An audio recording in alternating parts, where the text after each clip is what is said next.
boa noite. Boa noite, Monique.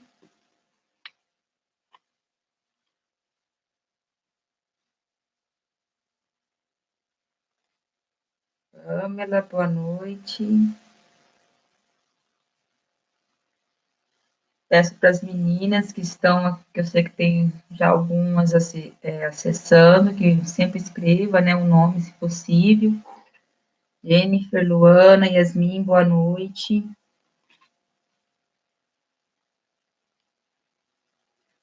Nayara, boa noite.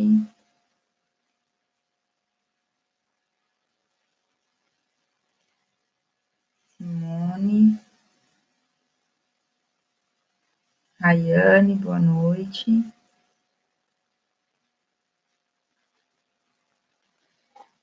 Bem, meninas, vocês devem ter assistido, né, no vídeo que eu disponibilizei para vocês. Hoje estamos iniciando um novo formato, né, de aula. Boa noite, Natane.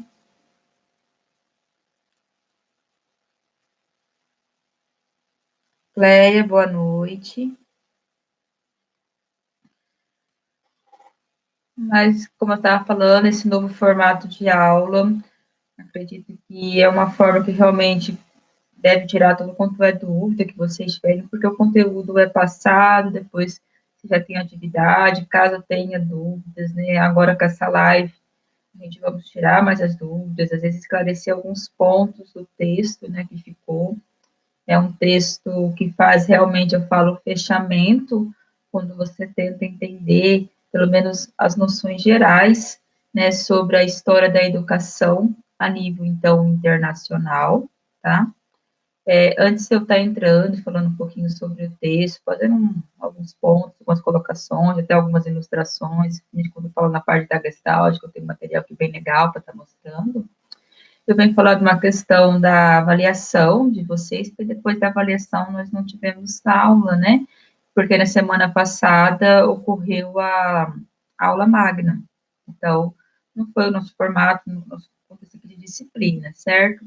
Então, o que eu venho falar para vocês, eu sei que logo vocês receberão as notas, logo estamos já formatando a questão do sistema, mas eu só venho fazer ressalva e de todas, não vou falar nomes aqui, tá? Mas vou dar os parabéns, na verdade, a todas porque responderam, né? Fizeram a avaliação, né? A avaliação, como eu falei, se olhando a revisão, estava bem, assim, bem direcionada mesmo, né?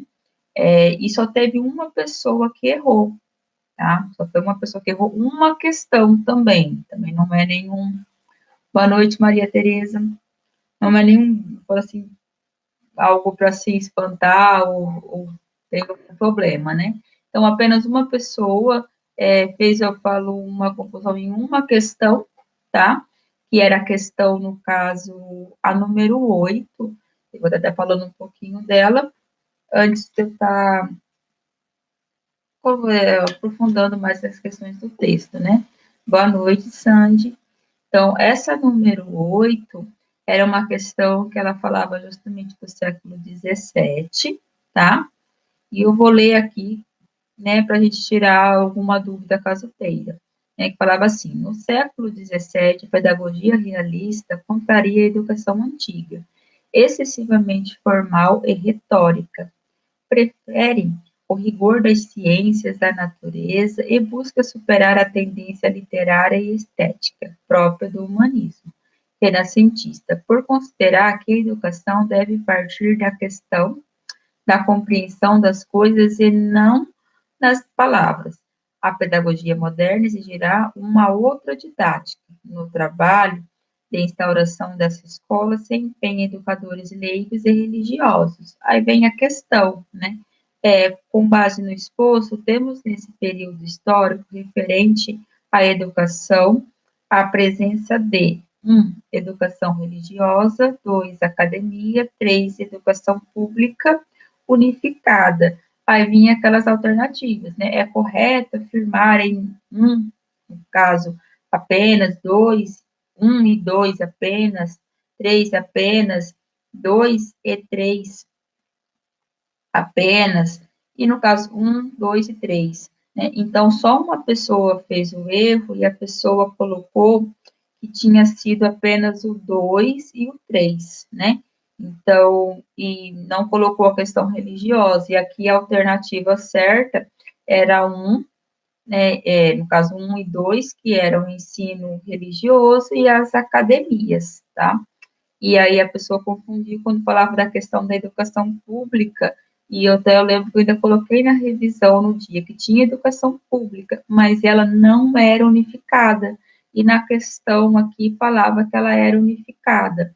Então, só faço estou esclarecendo para vocês, que na hora que a gente lançar a nota, né, que uma pessoa acabou tirando uma nota, errou só essa questão também, mas para ficar o entendimento que ela não era unificada nesse período, tá?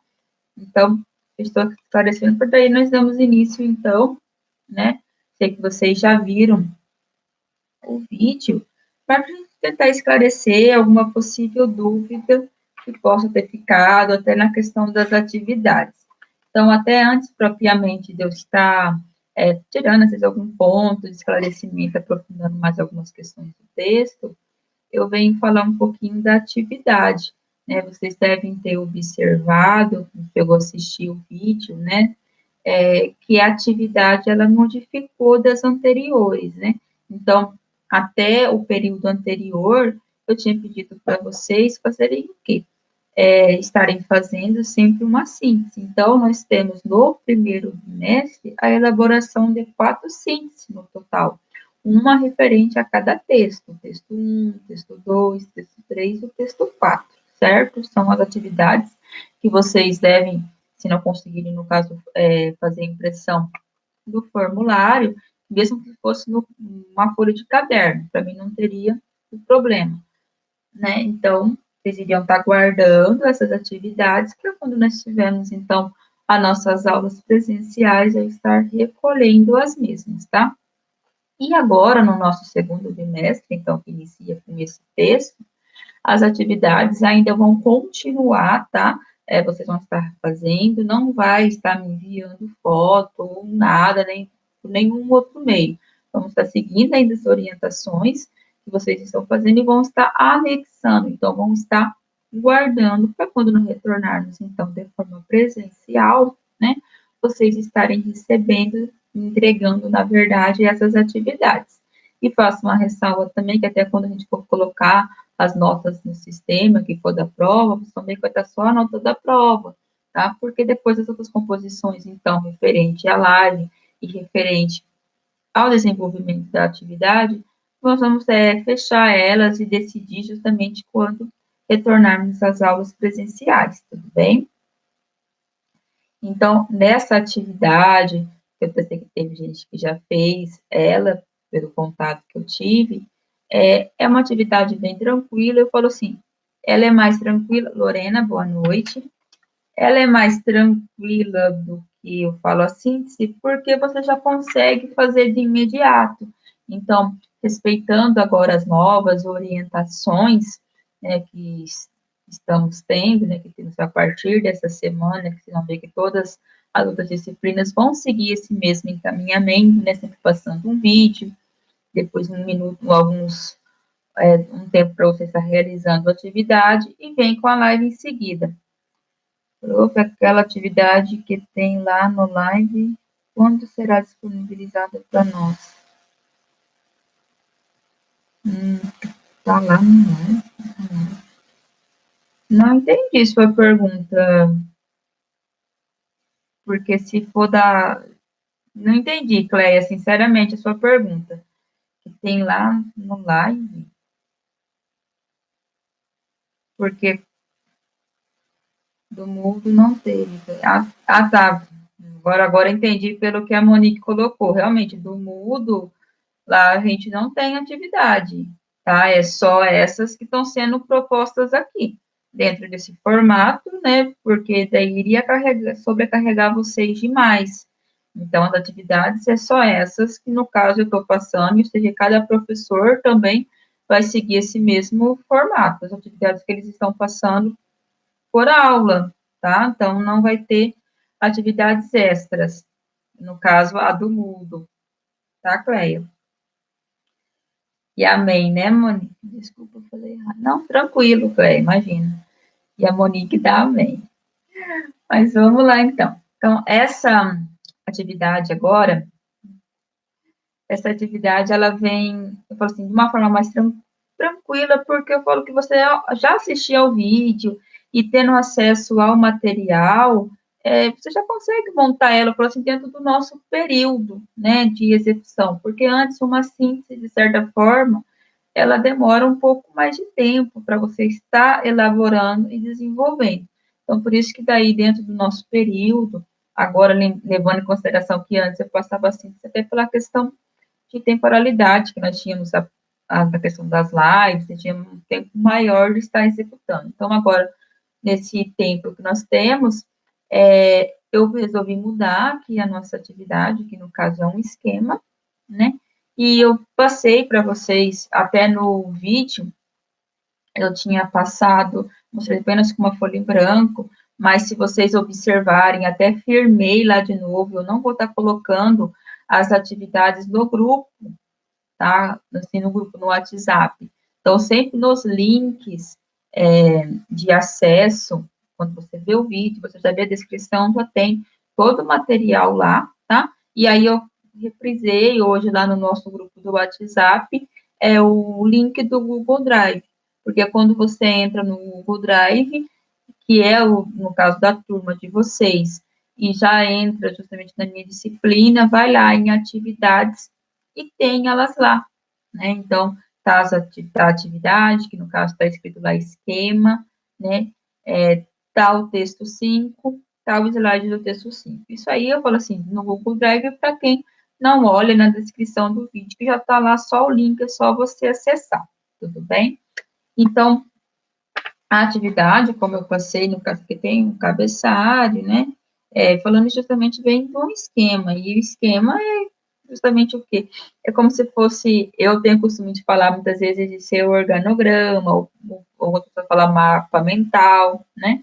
É uma forma de você, eu peço, né, para que não ultrapasse essa folha, porque se você ultrapassar ela, já perde o sentido do esquema, né? Porque o esquema é para você justamente olhar, olhar ele e ter uma ideia central do que o texto está abordando, do que é abordado no texto. Cleia, você marcou que travou. Travou para mais alguém? Está travando a transmissão? Peço que se vocês falem aí para mim se está travando. Pelo menos a Cleia comentou que travou. Para os demais também?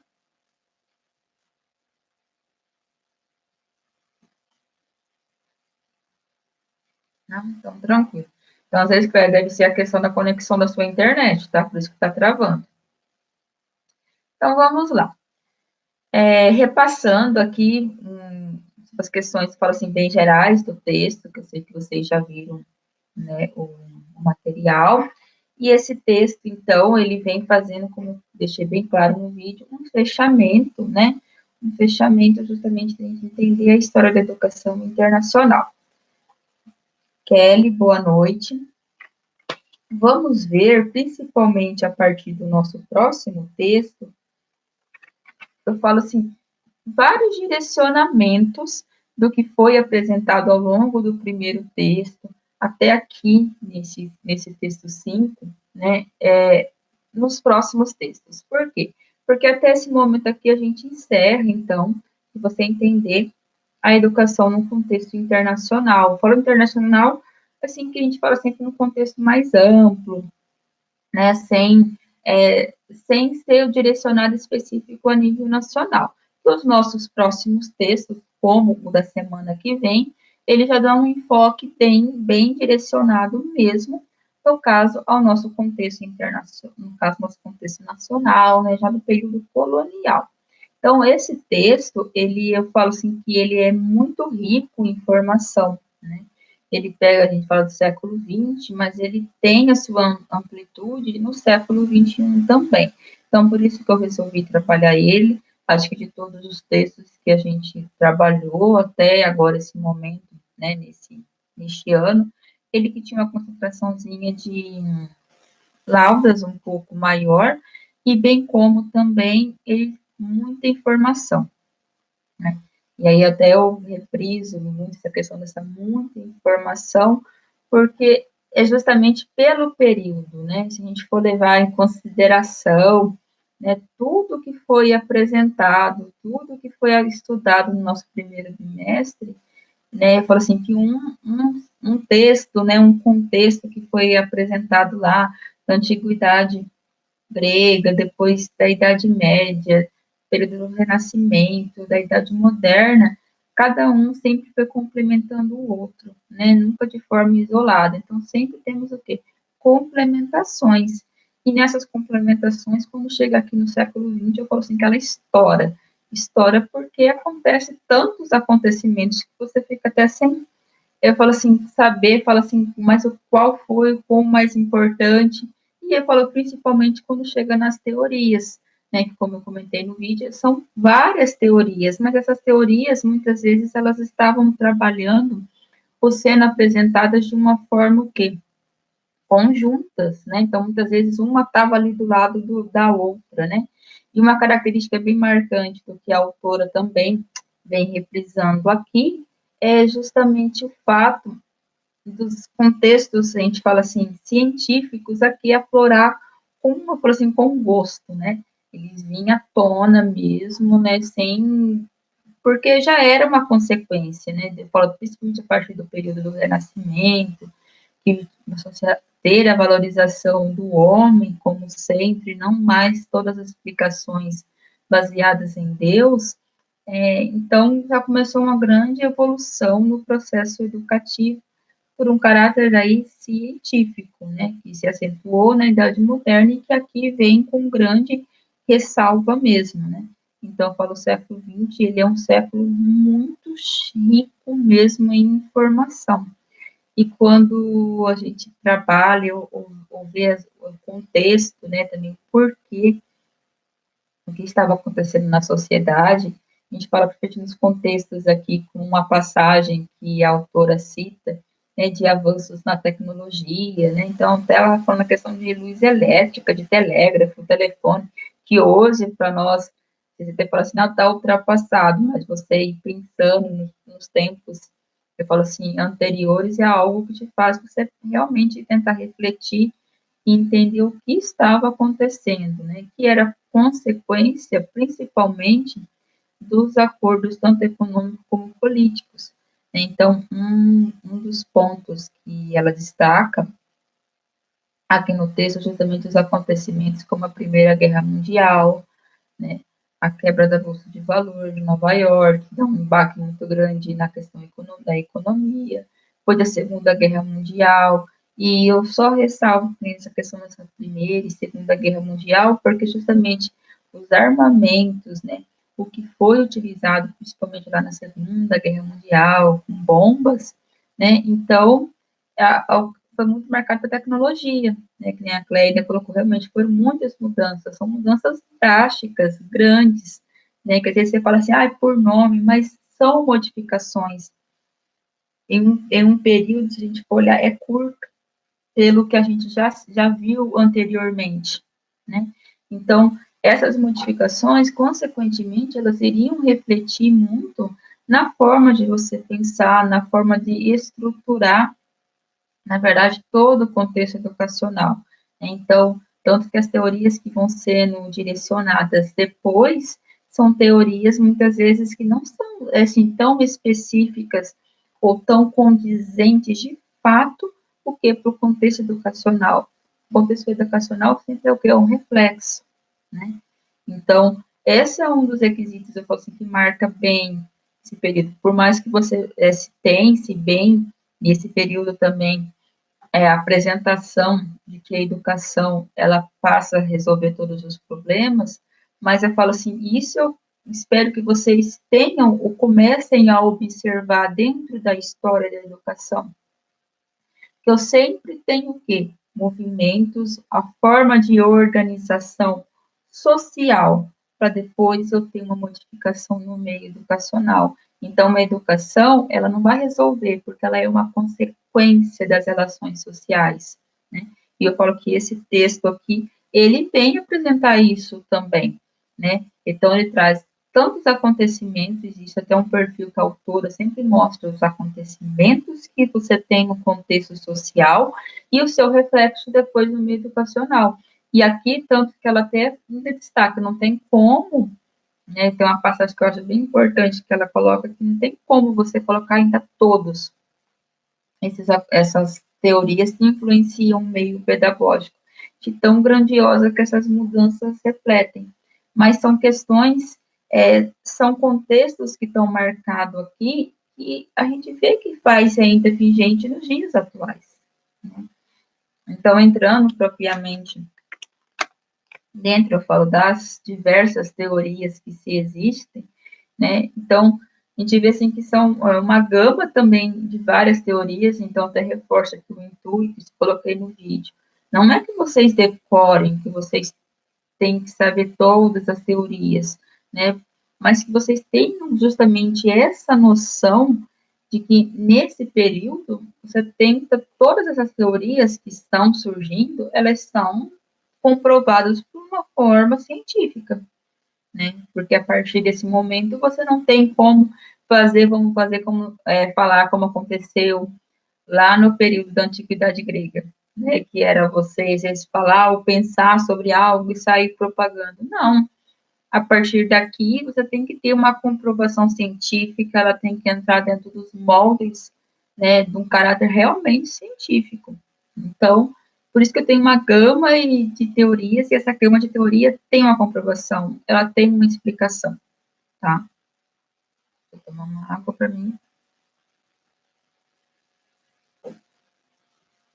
Prosseguir aqui.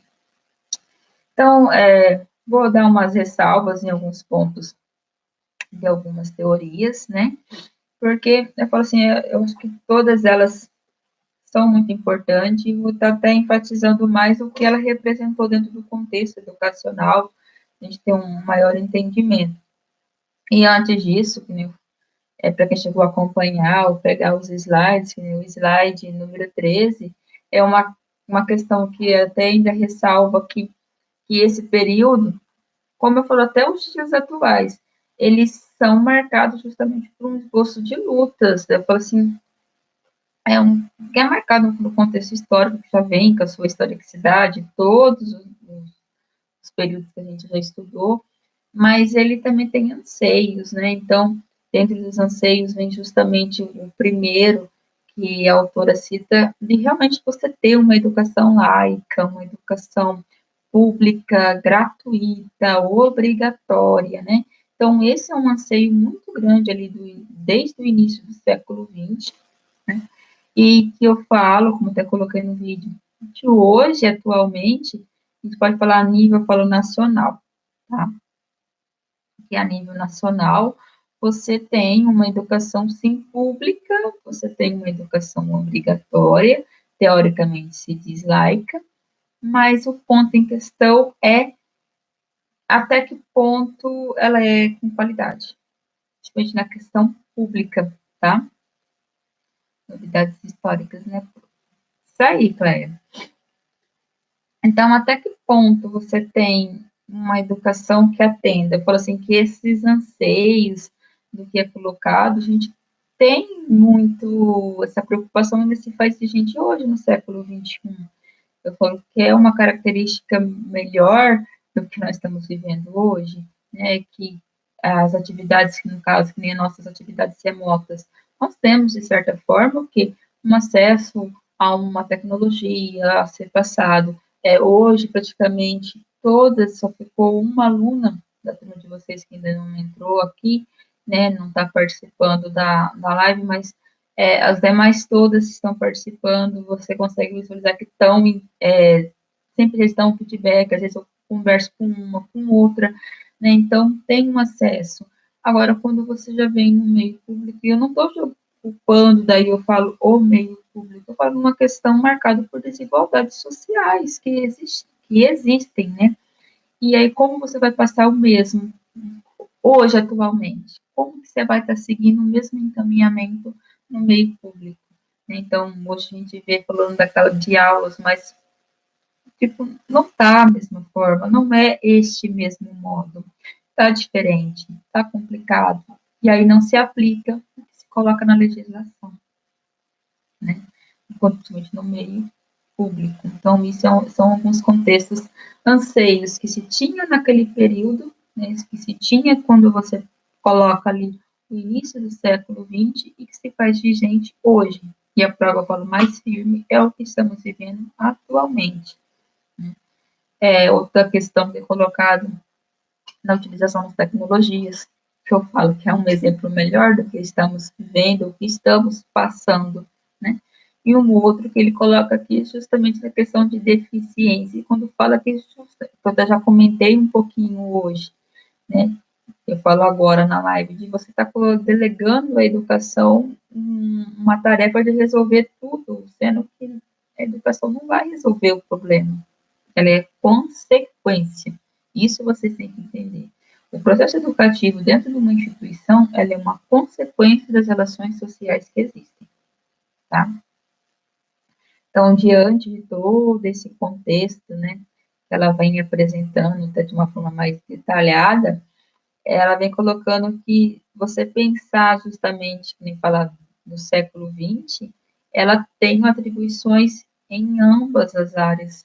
E aí tem um ponto que eu reforço, né, porque eu sei que alguns contextos que eu apresentei, principalmente no primeiro trimestre, fizeram referência, estão relacionadas a disciplinas que vocês estão tendo normalmente aqui no nosso curso, né, voltadas principalmente com a sociologia, com a filosofia, com a psicologia, e eu sei que alguns requisitos aqui desse texto estão voltados ou para a sociologia e principalmente para a psicologia, né? Então, mas o intuito não é aprofundar em nenhum momento aqui, mas sim que vocês entendam que os reflexos nessas áreas, né, eles têm totalmente o seu direcionamento no meio educacional. Né? Então, dentro eu falo das principais aqui que são colocadas no contexto educacional, que vai estar, que tem um direcionamento bem claro, com uma teoria que se reprime tanto no meio da sociologia, como no meio da psicologia, nós temos o quê? Pragmatismo.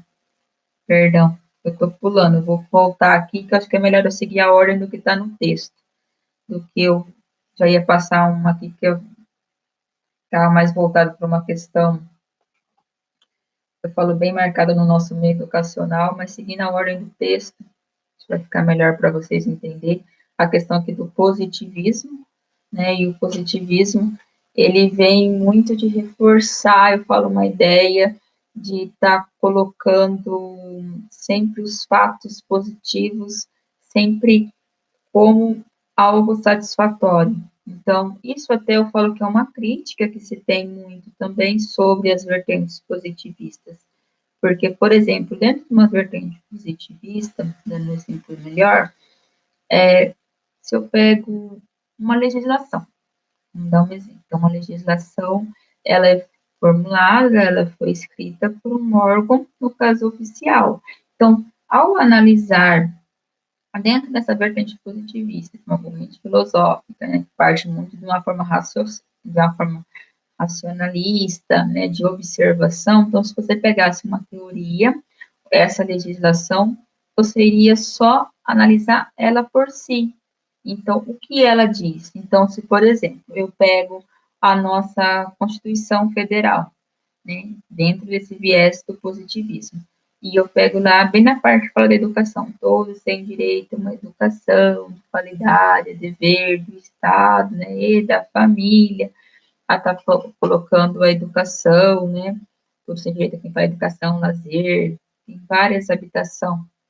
Se eu pego isso daí, olhando por esse viés, essa teoria, eu falo, nossa, que ótimo.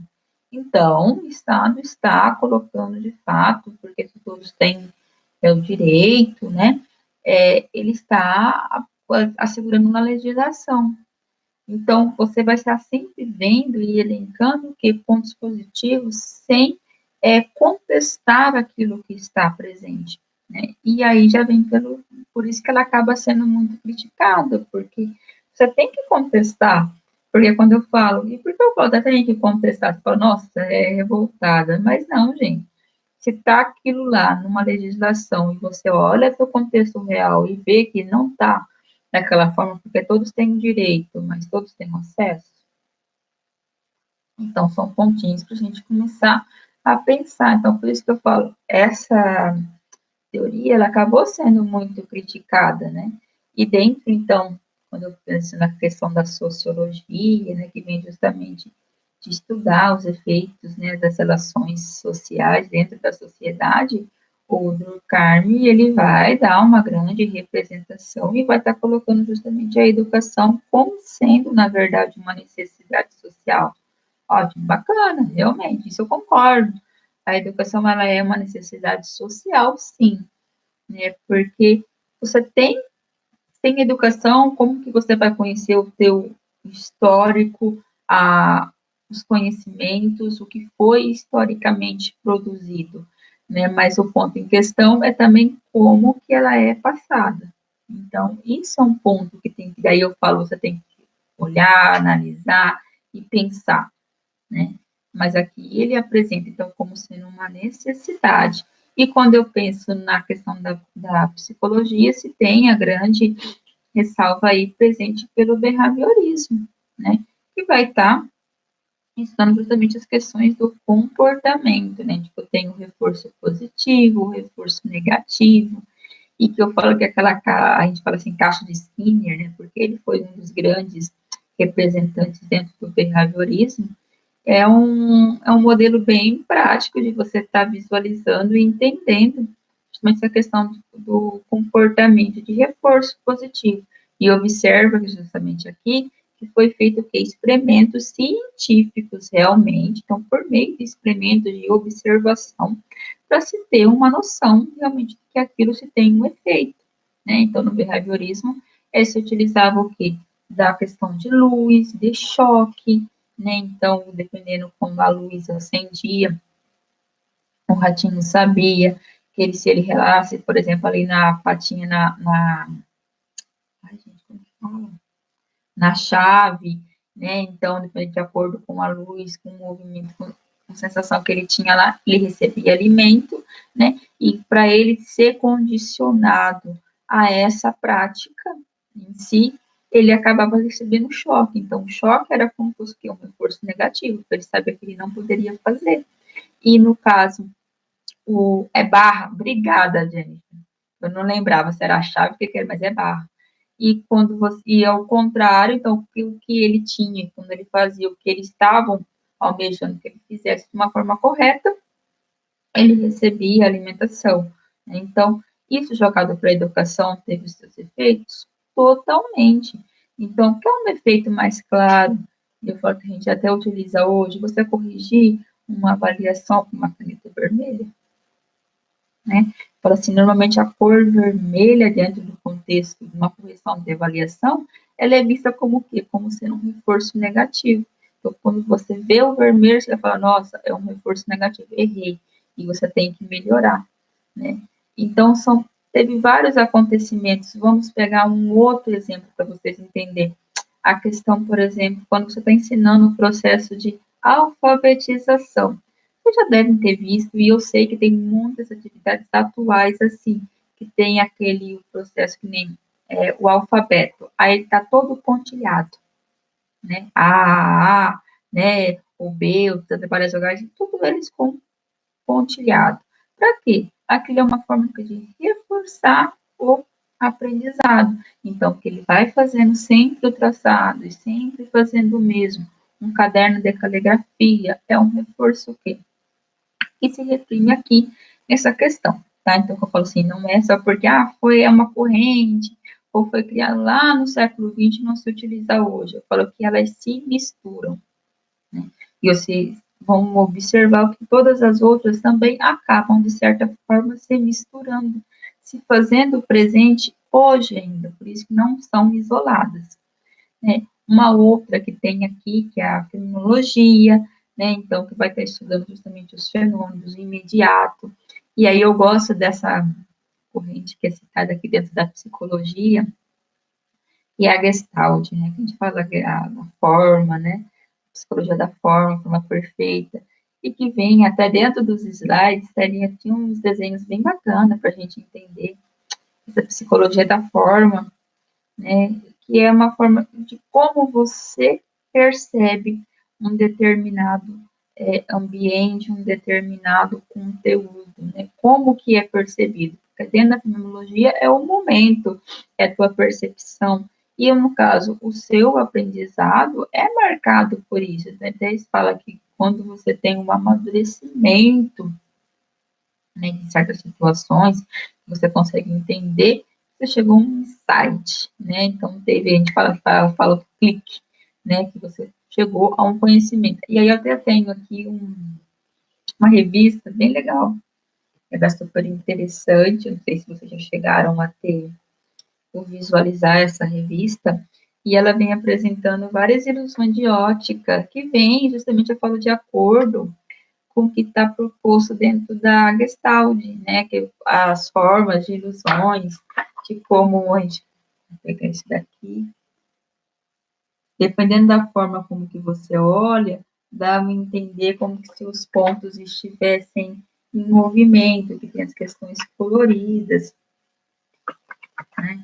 Então, que nem esse daqui também, que ele tem uma imagem parada, né? A gente sabe, mas a forma como que às vezes se move ou como você olha dá um entendimento como se estivesse em movimento. Eu tinha colocado, no caso, aí nos slides, que vocês também aquelas figuras clássicas que a gente fala assim, que tem várias imagens, então tem até aqui tem uma imagem como se fosse representado dois idosos, mas dentro desses dois idosos tem os camponeses, tem viola, tem vários contextos, né? Então, como que a forma que você consegue enxergar, e tem várias ilusões de óticas que a gente fala que você mostra, a gente é aquelas figuras compostas, e eu falo que daí é engraçado que uma pessoa vê o que você está falando, outra pessoa não vê, não consegue enxergar, né? Então, são contextos bem interessantes para a gente estar trabalhando e reprisando esse assunto. E até dentro também de uma, para quem não chegou a ver ou abriu os slides, mas tem um slide que é o número 20, aqui que tem um bem legal, sim, bem legal para a gente ver como que a nossa visão também, ela passa por alterações. A forma como você aprende está relacionado ao funcionamento do nosso cérebro. Então, aqui tem uma imagem em que tem uma bandeira, como se fosse a bandeira do Brasil, mas não é da cor que a gente conhece como as cores da bandeira do Brasil, né? Verde, amarelo e azul, e a lista branca. A bandeira está toda colorida e tem um pontinho, ali, na verdade, um pontinho preto. E aí pede que se você ficar olhando por 30 segundos aquele pontinho, quando você olha para uma parede branca, você vê a bandeira do Brasil com as cores que é da bandeira do Brasil. Uma outra aqui, que é no slide 21, também é bem legal para tá vendo. Tem uma imagem, se você tem que olhar os pontinhos, que tem bem como se fosse, na verdade, o nariz, está bem no meio. E também olhou ali naqueles pontinhos. Aí aqui fala você contar até 10. E se você olhar numa parede, você vê como se fosse a representação da figura de Jesus, né? Essa daqui aqui vocês não vão conseguir ver pelo tamanho, mas essa daqui ela tem um xizinho bem aqui no nariz. E a outra, se você ficar olhando também por 30 segundos, quando você olha aqui, na verdade, até para entender que é a figura da Mona Lisa, né? Então, você já consegue representar. Então, o intuito daqui é justamente a forma que você aprende.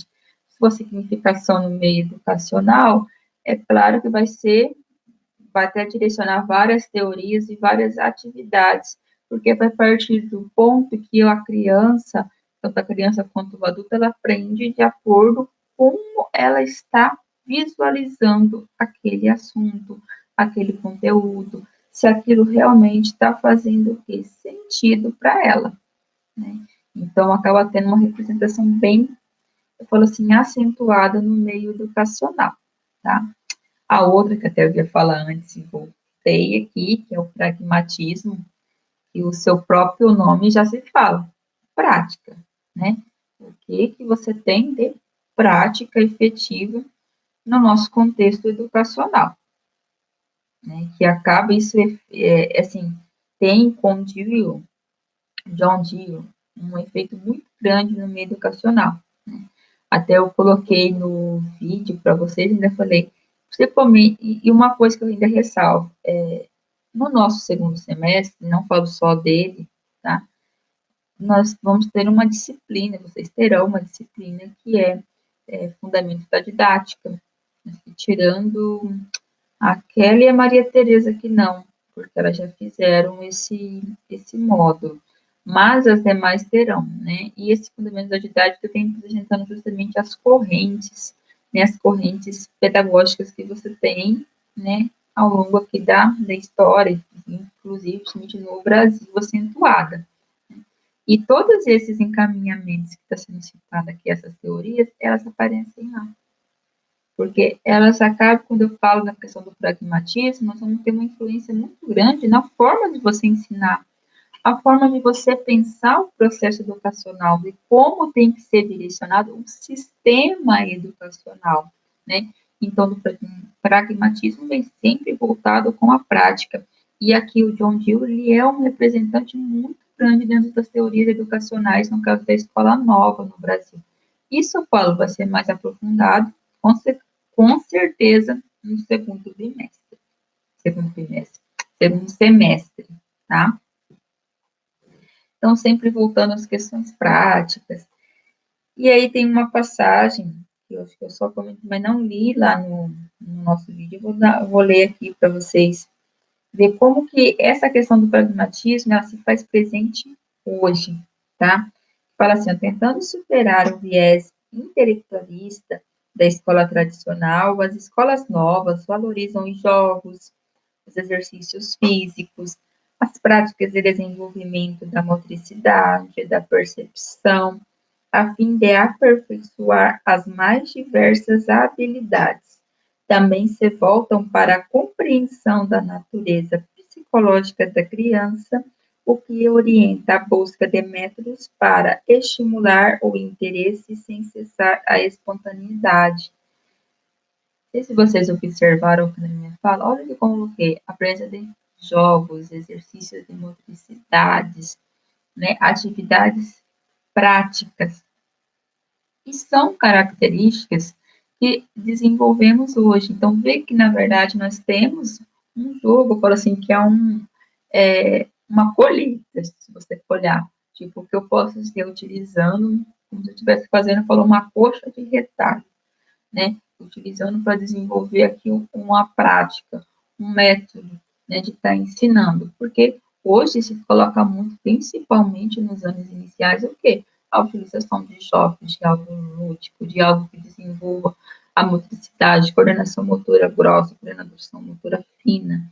Então, envolva justamente a prática para que ele desenvolva, ele favoreça. Então, isso são contextos marcados o quê? Por uma teoria lá no século XX, ver como que tem essa relação. E uma das questões que daí eu posso estar falando bem aqui, que daí no vídeo eu só pincelei um pouco, que dentro desse viés você tem ramificações, então vai ser muito falado na questão de métodos ativos, de escolas profissionalizantes, né? Então tem alguns autores aqui que se destacam, que às vezes quem já fez magistério, ou vocês devem ter ouvido falar, às vezes, em algum momento de alguma questão sobre essa, que é algum autor desse, tá? Mas eu falo assim, são características, são personalidades bem marcantes aqui, né, e que tem um reflexo ainda atual. Como assim? Vou dar um exemplo que está marcado aqui. Aqui fala das escolas de métodos ativos, então que vai sempre priorizar, que vão, ou seja, escolas são personalidades, pessoas que vão estar desenvolvendo, dentro do contexto educacional, atividades voltadas para esse método. A primeira aqui citada é a Maria Montessori. Tenho certeza que se fala assim, eu não sei quem que é, mas já deve ter ouvido falar, ou muitas vezes foi alfabetizado na questão da língua matemática, tá? Por isso, e se vocês, eu sei que já fizeram os estágios de matemática, já tiveram aulas de fundamentos de matemática, já utilizaram algum método dela, que é justamente o que? Material dourado, né?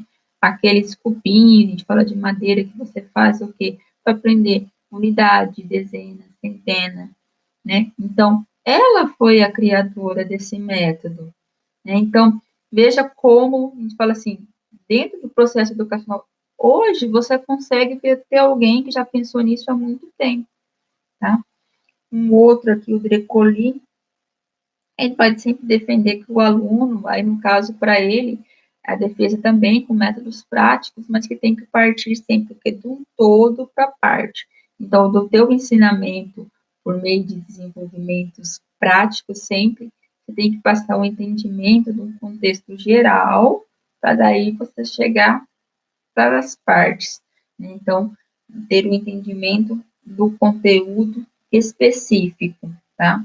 E na questão aqui profissionalizante, em que se destaca, mas também voltado para a prática, tem o geórgico intérprete, que vai estar colocando justamente essas noções que têm que ser trabalhadas na questão da profissionalização, algo voltado para a prática, não pode ser teoria, então ele vai estar enfatizando muito a questão prática realmente dentro desse processo. E um outro autor aqui que eu gosto praticamente bastante, mesmo não sendo da minha linha teórica, mas é o Celestino Freinet. E quando eu falo que eu gosto, porque ele vai desenvolve, na verdade, várias abordagens pedagógicas que envolvam, né, que favoreça a profissionalização, mas que favoreça o contexto prático. Até eu lembro que eu já fiz a utilização de uma prática dele. Então, ele voltado muito com a educação popular. Uma prática que eu fiz, que eu falo assim, que eu gosto, eu falo, se você tiver oportunidade de estar desenvolvendo em sala de aula, né, esses ensinamentos, é legal, a gente que está no processo de alfabetização, lá no terceiro, quarto ano, quinto, é legal fazer uma atividade, pelo menos eu fiz, né, alguns anos atrás na faculdade, que é a correspondência interescolar. Essa correspondência interescolar, ela fala justamente, ele propõe para ser realizado, pode ser entre turmas, né? Então, por exemplo, um terceiro ano A, um terceiro ano B, ou você, se você tem acesso a, por exemplo, período matutino e o vespertino, né? Manhã e tarde, então fazer a troca entre os terceiro ano da manhã, terceiro ano da tarde, justamente troca de correspondência, então um vai escrevendo para o outro, né? Para se estipular justamente o vínculo, e isso vai auxiliando justamente na escrita, na alfabetização, na forma de expressão. Quando eu fiz, na verdade, falo até um relato que eu fiz isso aqui, eu fiz com alunos no terceiro ano, de uma escola, aqui de Paranavaí, com alunos da faculdade, mas eu fiz no período vespertino só, porque o meu intuito, como era uma escola aqui de Paranavaí da periferia, meu intuito era que esses alunos fossem na instituição, né? Porque eles não conheciam a faculdade, né? Que na época ainda era faculdade, não era nem o que agora fala Unespar. Eles não conheciam lá. Então, meu intuito era pegar os alunos e eu queria que todos os que fizessem, que tivessem escrito, na verdade, as cartas, estivessem presentes lá também no dia, né? Para que eles se conhecessem. Então, a gente trocou, teve essa troca, eu era, falo assim, a correio, né? Que estava ali entregando. Entre esses alunos foi um total de 10 cartas, né? Então, os alunos escreveram, na verdade, os alunos escreveram para os acadêmicos e foi sorteado, tipo assim, eles nem sabiam o nome, e vice-versa, daí começaram a troca, daí os acadêmicos escreviam para os alunos e foi, e depois a gente teve um momento de eles conhecer a faculdade, conhecer quem, e foi muito bacana, uma atividade que, eu falo assim, não fica só ali no processo de alfabetização, da escrita, mas te envolve de uma forma diferente, sabe? É bem legal. Uma outra atividade que ele sugere também, que eu acho bacana, o jornal, tá? Que é justamente você fazer um levantamento, isso pode ser feito nos anos nos anos que nem quarto, quinto ano, depois nos anos finais também do ensino fundamental, correio na cabeça, um jornal de fatos importantes, às vezes, da escola ou da sala, do que estava acontecendo.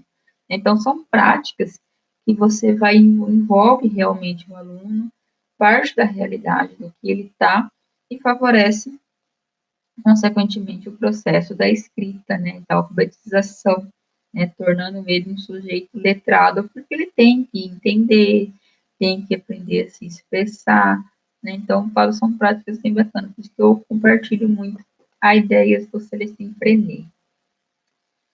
Outras teorias que marcam bem, pelo menos eu me simpatizo bem com elas, né, as teorias socialistas, porque começam a pensar justamente ambas, né, que são marcadas aqui, elas pensam a sociedade de uma forma não assim determinista, né, mas que são marcadas por contradições, né. Então eu falo que eu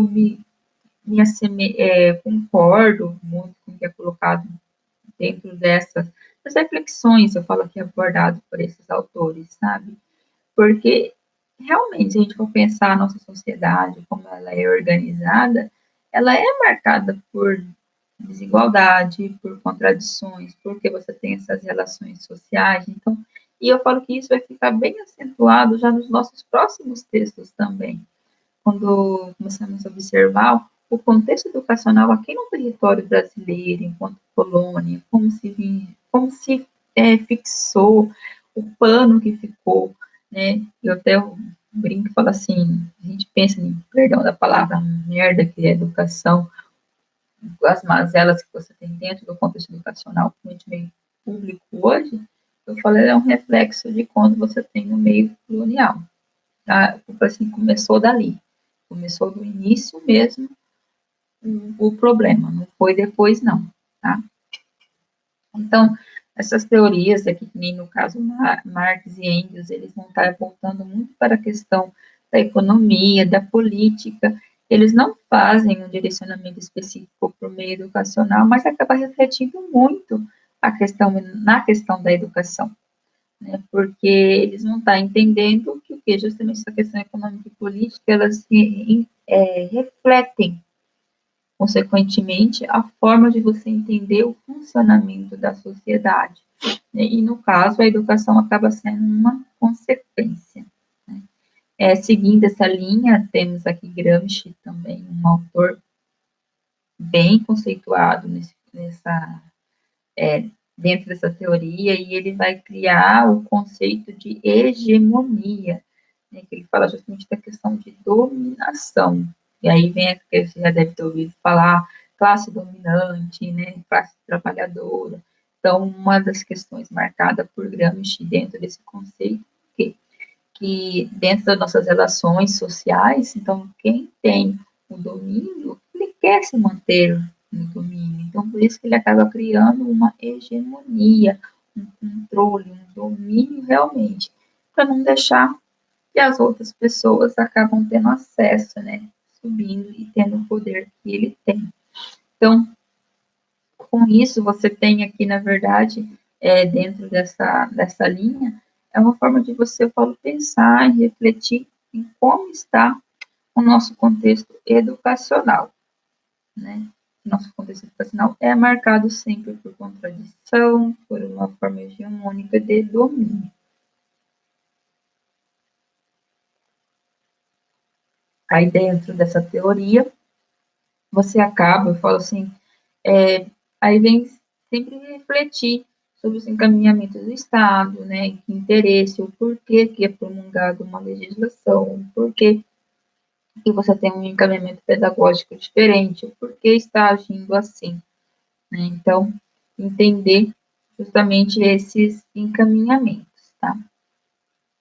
Então, até tem uma passagem que ela marca que as teorias educacionais, né, quando eu penso dentro dessa teoria, das teorias socialistas, elas são direcionadas a mais realmente a educação popular, né, porque daí é onde eles colocam que é o que falta, né, que é o que sofre, Então, se você tem uma educação que ela não é de qualidade no meio público, é por quê? Porque você tem um efeito nessas relações. Então, sempre, eu falo assim, os dizeres vão estar condizentes aqui, né? Sempre marcados nessa questão de uma educação popular, é o que vai sendo firmado dentro das teorias socialistas, né?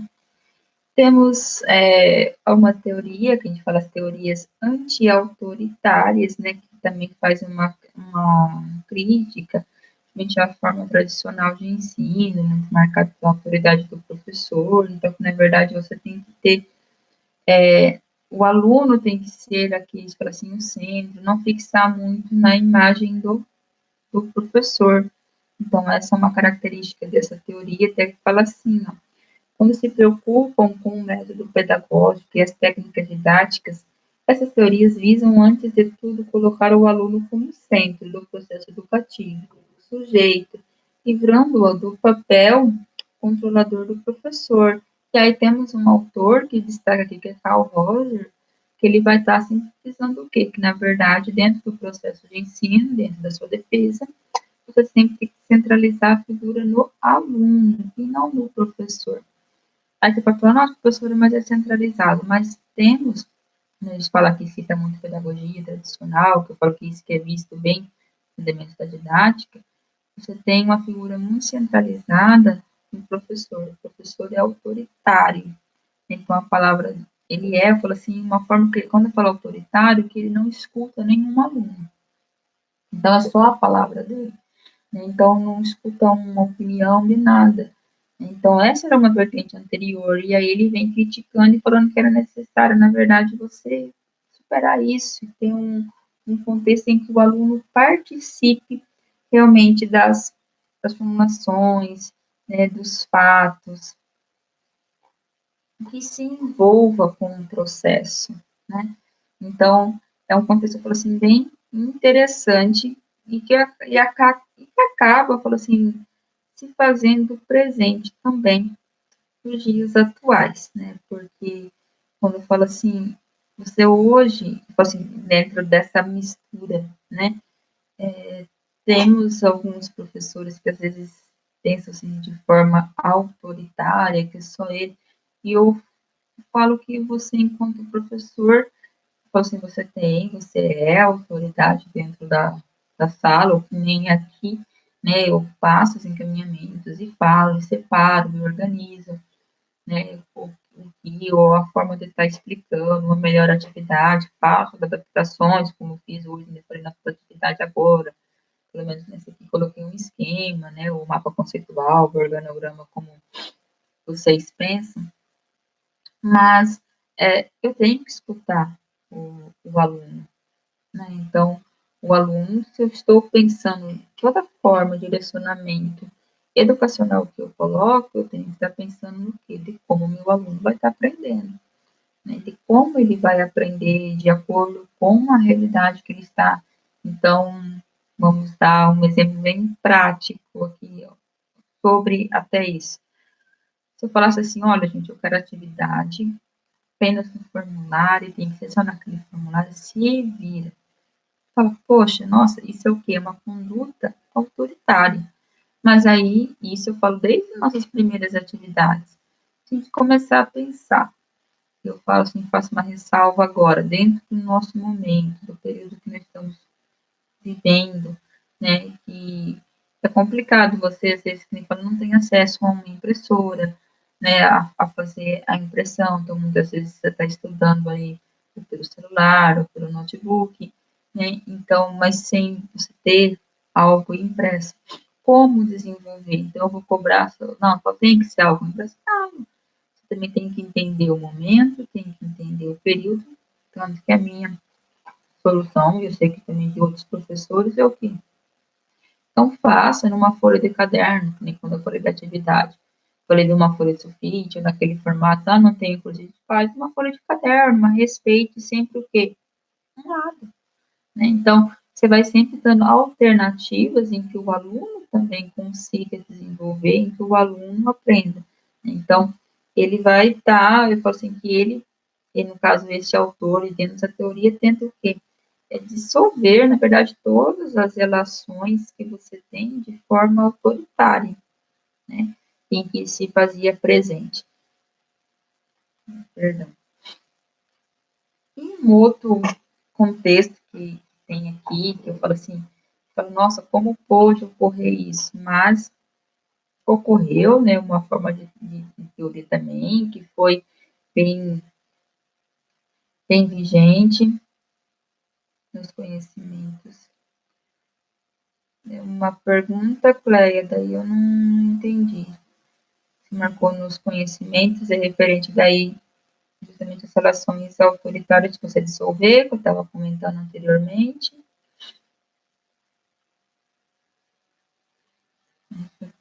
Então, você não responde, vou dando um encaminhamento aqui, tá? Então, uma outra teoria que eu falo que marca aqui, que eu falo, infelizmente, aconteceu, né, e que, assim, então, realmente, só voltando antes de entrar aqui, né, então, dissolver essas relações autoritárias que você tem, realmente é ao nível de conhecimento mesmo, que você consiga, na verdade, envolver, né, eu falo, dentro do processo de sala, você, enquanto professor, tem que ensinar. Né? Então, não é simplesmente jogar nem conteúdo, você também tem que tentar escutar e pensar como o teu aluno está aprendendo. Né?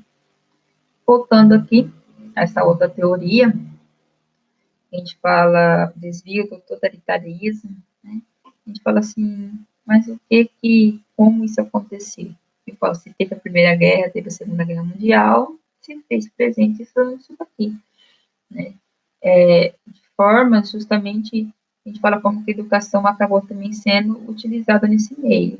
Então, aqui, a autora ela destaca assim, ó, o nazismo, que o nazismo aconteceu, falo, na Alemanha, e o fascismo, que aconteceu na Itália. Então, como eu falo, o nazismo, ele tinha a questão de ideologias, né, de extrema, né, mesmo extrema direita, baseada aqui a figura de Hitler é a principal. E no caso do fascismo, na Itália, foi um movimento justamente, a gente fala político, temos a figura de Mussolini, né, que se acentuou, voltaram para a questão também da raça, né, então ela vai estar colocando no nazismo e no fascismo são aversos à teoria, e se vangloriam da predominância de um anti-intelectualismo fundado no primato da ação, mais do que ideias, lhe interessam a retórica e seus efeitos de doutrinação, que levam à obediência e à disciplina. Então, aqui você tem o favorecimento da retórica, na verdade, mas como meio de controle. Então, quando eu falo retórica, a arte de falar bem. Né? E isso é uma característica muito marcante da retórica, né? De como você falar bem. Né? E se você falar bem, você consegue convencer as pessoas. Então, tanto que eu falo que uma pessoa, para seguir o sistema, no caso, o nazismo ou o fascismo, ele foi, eu falo assim, passou por uma lavagem cerebral, perdão da palavra, porque ele foi induzido realmente por meio de palavras convenceram a pessoa a seguir esse encaminhamento, né? E que isso se fez presente, infelizmente, né? No nosso contexto. Então, essa teoria que ela entra justamente aqui da doutrinação e do controle, e que se fez no século XX, vigente na nossa história, tá? Levando, infelizmente, muitas pessoas à morte, né? Ou, falo, se a pessoa não morreu ali, ela teve consequências psicológicas muito grandes. Um outro encaminhamento que se tem aqui é a tecnocracia na organização escolar, também voltada muito por uma questão que tecnocracia vem de técnica, né? Então, tem uma passagem que a autora descreve assim: com o avanço da tecnologia, é exigida a formação de técnicos especializados e, mais ainda, uma organização do trabalho voltada para o aumento da produtividade, eficiência e eficácia. Para tornar possível essa meta, teóricos propõem técnicas de racionalização. Nesse contexto aqui, vem aquela frase que vocês já devem ter ouvido falar em algum momento, saber fazer. Né? Então, esse contexto ele vai se fazer muito presente no meio educacional. É necessário você ensinar o quê? Técnicas. É necessário que o meu aluno saia sabendo fazer. Tá? Então, eu tenho, a gente fala assim, escola técnicas, né, marcado bem dentro de um período da pedagogia, um tecnicismo, mas que hoje o centro evidencia, tá? Essas questões técnicas. Vou ler aqui uma citação e já vou dar um exemplo do que nós temos hoje sobre isso, tá? A citação aqui, a autora coloca assim, no caso dessas escolas técnicas, né? Ela privilegia as funções de planejar, organizar, dirigir, controlar, intensificando a burocratização que leva à divisão do trabalho. Então, ela vai passar, fala assim, instruções e você saber realmente fazer ali o imediato, que é uma representação, eu falo, maior do que essa, do que os cursos técnicos, né? Eu acho que a Kelly, a Kelly eu sei que fez o magistério, mas eu não lembro se tem mais alguém da turma de vocês que fizeram magistério. Estou falando magistério porque é um exemplo assim, muito relacionado ao que vocês veem no curso de pedagogia. Né? E quando eu falo, por exemplo, na questão do magistério, os alunos, quem fazem, se vocês, às vezes, se teve mais alguém que fez, eu não me recordo aquela, eu sei que sim, mas que tem contato com alguém que fez magistério e perguntar, eles vão falar a mesma coisa, tá? Que era voltado muito para quê? Prática, estágios, estágios, estágios, e a prática e sala decorada e uma coisa e outra, muito voltado para a prática, via-se teoria, mas sim, de uma forma mais intensiva, se tinha muita questão prática. Contudo, se eu for olhar o que vale mais, né? É um magistério, um curso de ensino superior, no caso, a pedagogia. E é claro que é um curso de pedagogia, né? Porque você dentro do curso de pedagogia, você vê teoria e prática, né? Mas você fala, nossa, professora, mas eu vejo muito questão escrita. Você vê, principalmente, a prática em várias ações, não é só no estágio, tá? É em vários encaminhamentos. Quando dou exemplos, quando você faz um exercício dentro da sala de aula, você está desenvolvendo prática de quando você vai estar assumindo e trabalhando dentro da sala de aula, né? E você vê que sua prática está embasada em uma teoria. Eu tenho certeza que das teorias que foram citadas aqui até agora, em algum momento, e eu sei que vocês, que eu falo todos, trabalharam nos estágios. Podem, eu falo assim, a certeza absoluta do que eu estou falando. Né? E isso mostra o quê? Como que a teoria, ela te embasa com a prática. Você se envolve lá, que é o exercício que eu citei quando eu falei do behaviorismo, lá. O exercício pontilhado da letra A.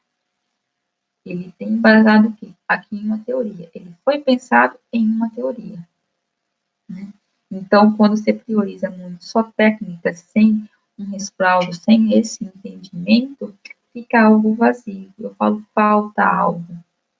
Isso, para mim, eu falo assim, é visível. E eu tenho certeza que depois, quando você compara, você olha um trabalho de quem só foi desenvolveu só na base, eu falo assim, de um curso técnico, a oscilação que dá.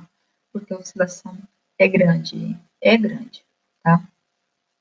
Um outro exemplo, eu falo assim, bem, e aí às vezes vocês devem conhecer, mas gente até quem faz, por exemplo, um curso técnico em enfermagem, e quem faz o curso de ensino superior em enfermagem.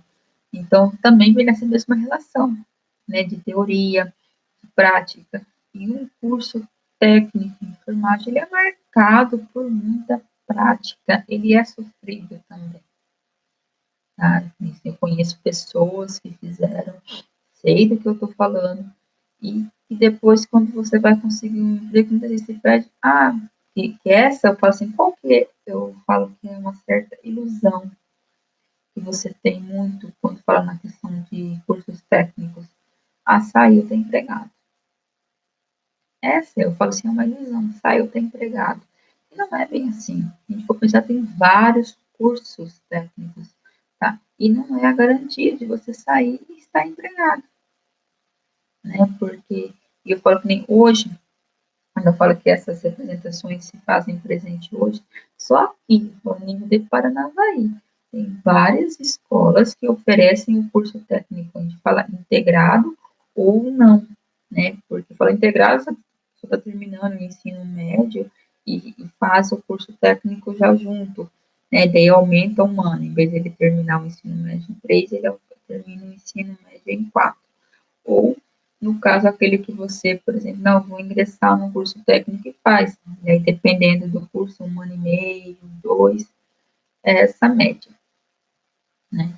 Mas são cursos que passam, daí eu falo de uma forma retórica, não, você vai saber fazer, vai sair fazendo, né? Você já vai saber fazer, é baseado na prática, você tem um emprego garantido, porque é um meio mais prático.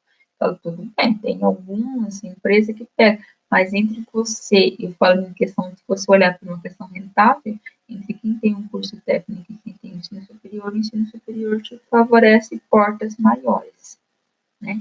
Então, aí, por que se incentivar tanto, principalmente no meio público, a realização de cursos técnicos? Porque já não se incentiva de fato, você pode ter acesso a uma forma diferente de ensino. Só para a gente pensar, para como que isso aqui acaba direcionando, tendo seu reflexo dentro da sociedade, tá? Finalizando, eu falo assim, a parte das teorias, né? Então, temos uma outra, né, que eu falo assim, essas aqui tem uns embates bem bacanas no meio da psicologia, no meio educacional, então nem se fala, tá? Que são as teorias construtivistas. E essas teorias construtivistas, ela vem no intuito, falando justamente que a construção do saber, né, como ela ocorre. Então, eles têm alguns representantes que se destacam aqui, logicamente, desses autores, tem autores que continuaram, aqui isso é citado, os principais, a autora destaca, no caso é o Jean Piaget, né? E o Jean Piaget, ele apresenta muito a questão dos estágios de desenvolvimento, que ele marca 4, então ele fez observações em seus próprios filhos, tá? Ele observou crianças e fez um direcionamento de como, pelas suas observações, que seria o desenvolvimento dessa criança, né? Então, de 0 a 2 anos e assim por diante, que são 4 estágios, né? A característica que marca muito ele, que ele fala que no caso esse desenvolvimento, ele é marcado principalmente pelas características biológicas, né? Então, é muito determinado pelo seu meio biológico que você se desenvolve, tá? Uma outra personalidade aqui dentro dessas teorias construtivistas é a Emília Ferreiro. E a Emília Ferreiro, ela vem dando um direcionamento bem grande na sua contribuição por meio da alfabetização, tá? Justamente para enfrentar os problemas de aprendizagem, então ela vem com a sua teoria voltada sempre para a alfabetização. E um outro autor, que eu falo que ele vem contrapor ali o que vem apresentar Piaget, né? Então, esse outro autor é o Levi Vygotsky, né? E Vygotsky, ele também vai falar sobre a questão do desenvolvimento humano, né? De como ocorre. Fala que, na verdade, esse desenvolvimento humano também é interferido pelo meio biológico, só que como você te desenvolve, a forma que você aprende para Vygotsky é marcado por meio do quê? As relações sociais, pelo teu contexto histórico. Então, para ele, todo o contexto, né, o meio em que você está inserido, ele acaba influenciando como você se desenvolve e como você aprende. Então, no aprendizado, ele faz, sim, escritos falando de como você aprende, né, dentro lá da sua teoria. E aí ele se diz uma questão que marca bem a questão da mediação, que é necessário muito você ter um mediador, e esse mediador, quando a gente fala no processo de aprendizagem, é marcado bem pela figura do professor, né, que é necessário você ter o professor como mediador do conhecimento para que o aluno justamente consiga aprender, né, ter o seu desenvolvimento. Então, eu falo, a gente pode ter até assim, um macetinho para a gente pensar, né? Eu falo assim, Piaget e Vygotsky sempre são uma ali, ambos estudam a questão do desenvolvimento, né? Mas cada um apresenta uma teoria diversificada, diferente, né? Com as suas ramificações, mesmo trabalhando sobre uma mesma temática, né? Então, sempre relacionado, a gente pensa o quê? Quando você volta à questão de Piaget voltado ao psicológico, e de Vygotsky voltado, então, à questão histórico-social, né? A essa construção. Então, nesse contexto aqui, eu falo destaque porque a gente vê assim, teve muita teoria, são muitas questões, são muitas informações, mas é como eu coloquei de início, é para vocês ter o quê? Ação, noção do que está sendo passado, do que está sendo proposto, tá? Então, tanto tem uma passagem que a autora destaca assim, é difícil fazer uma síntese do século XX, um período marcado por transformações tão intensas que nos envolvem em um torbellino de ambiguidades e perplexidades, torbellino para movimentos de rotação. Então, ou seja, teve tanto acontecimento que acabou acarretando em modificações muito grandes, né, em vários aspectos, e acaba, de certa forma, refletindo no nosso contexto educacional. Tudo bem?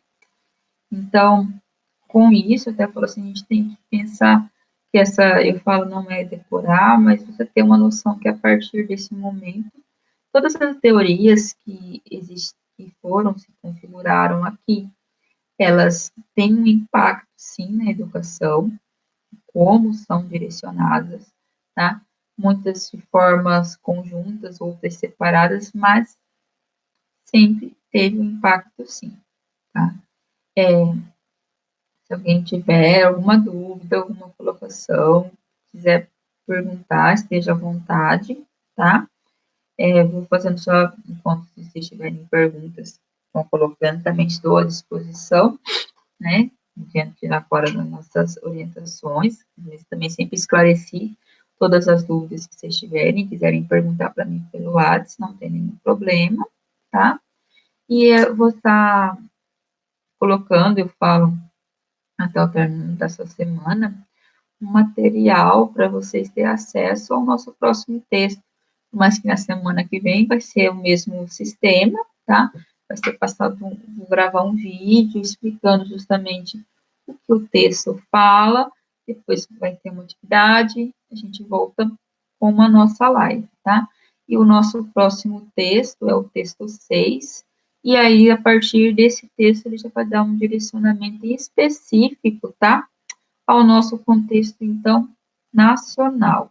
O que aconteceu no período, eu falo assim, as características diferentes da educação, realmente, daí vai ser um contexto mais focalizado no meio educacional, tá? Aqui, a nossa realidade, então, do Brasil, aí a partir do Brasil colônia, tá? Então, eu falo assim, dá um enfoque bem já voltado para a nossa realidade, no qual eu tenho certeza que vocês vão visualizar o contexto que foi apresentado nos textos anteriores, tá bem? Bem, como vocês estão respondendo aqui tranquilo, ok? Então, desejo a todos vocês uma boa noite, bons estudos, né? Uma ótima semana, que hoje é segunda-feira, né? Que tudo ocorra bem e até a nossa próxima aula, tá? Beijos para vocês.